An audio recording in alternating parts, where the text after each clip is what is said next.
এমন একটা আউট লিটন দাসও কি খানিকটা রেগে গেলেন কিনা, আর রিজওয়ান এসে সান্ত্বনা দিতে চাইলেন।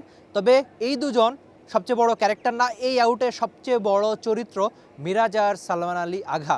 দারুণ খেলছিলেন সালমান আলী আঘা, তবে যেভাবে মিরাজটাকে আউট করলেন বলটা তখনও ডেড হয় নাই। আপনি যদি এই আউটটা দেখে থাকেন, আউট নিয়ে আপনি আপনার মন্তব্য জানিয়ে দিবেন টি স্পোর্টসের কমেন্ট সেকশনে। কিন্তু আমরা ওই যে ক্রিকেট যে ভদ্রলোকের খেলা বলে থাকি তা নিয়ে অনেক আলোচনা হয়, অনেক চর্চা করি আমরা নিজেরাও। সে আউটের মধ্যে কি এটা পড়ে বা আলোচনা সমালোচনা এই আউট নিয়ে চলতে থাকবে।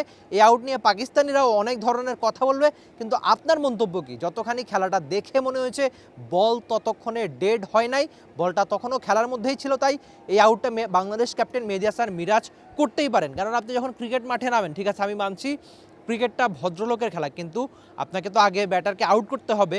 তাই বলটা তখনও ডেড হয় নাই, বলটা মেহেদী হাসান মিরাজ আগে ভাগেই নিতে চাইলেন এবং নিয়ে থ্রো করলেন, আর সেই থ্রোয়ের কারণে দারুণ খেলতে থাকা সালমান আলী আঘা আউট হলেন 50 পর। 5+ স্টার রেটিং প্রাপ্ত দেশের সর্বোচ্চ বিদ্যুৎ সাশ্রয়ী ওয়ালটন এসি স্মার্ট কমফোর্ট এখন নেক্সট লেভেলে। তবে আউটের পর আপনি যদি সালমান আলী আঘার রিয়াকশনটা দেখে থাকেন, যেভাবে তিনি ব্যাট বা গ্লাভস ছুঁড়ে মারলেন কিংবা ড্রেসিং রুমে যেতে যেতে যেভাবে তিনি রাগে ফুঁসছিলেন, সেটা অবশ্যই অন্তত ক্রিকেট ফ্যান হিসাবে আপনার জন্য দেখাটা কি একটু আক্ষেপের না? সেই প্রশ্নটাও আমি আপনার কাছে রাখছি বটে, যে সালমান আলীর আঘা নিজে কি একটু সচেতন থাকতে পারতেন না? কেন তিনি নিজে থেকে বলটা মেহেদী হাসান মিরাজকে দিতে যাবেন, নিজে হাত দিয়ে বলটা তুলতে যাবেন?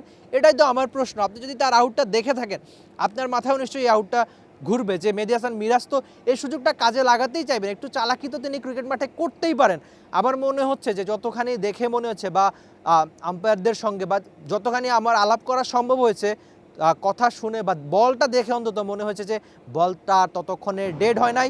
তাই এক্ষেত্রে আম্পায়ারের দোষ বা মেহেদী হাসান মিরাজের দোষ আপনি দিতে পারবেন। আপনি যদি খেলাটা দেখে থাকেন তাহলে আপনি নিজে হয়তো ভালোভাবে বুঝবেন যে এই আউট। তবে যেভাবে সালমান আলী আঘা রাগ করছিলেন ড্রেসিং রুমে যেতে, যে এর আগে দেখছিলাম যে মানে মাঠ থেকে যতখানি দেখে মনে হচ্ছে যে তিনি খুব রাগ ছিল তার, যে এমন আউট তো না দিতেও পারতেন হয়তো, কিন্তু ঠিকই মেহেদী হাসান মিরাজ সেই সুযোগটা কাজে লাগালেন। কেন উইকেট বা ক্রিজের বাইরে দাঁড়িয়ে থাকতে হবে একজন সালমান আলী আঘা? তিনি যে এক্সপিরিয়েন্স ক্যাম্পেনার, লম্বা সময় ধরে আন্তর্জাতিক ক্রিকেট খেলছেন, তবে এক্ষেত্রে কি মেহেদী হাসান মিরাজ একটুখানি চালাকি করলেন না?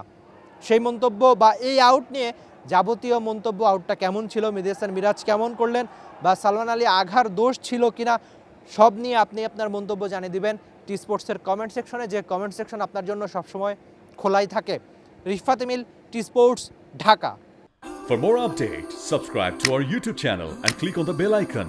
Follow us on Facebook and Instagram. Download T Sports app to enjoy exciting games and highlights. Visit tsports.com.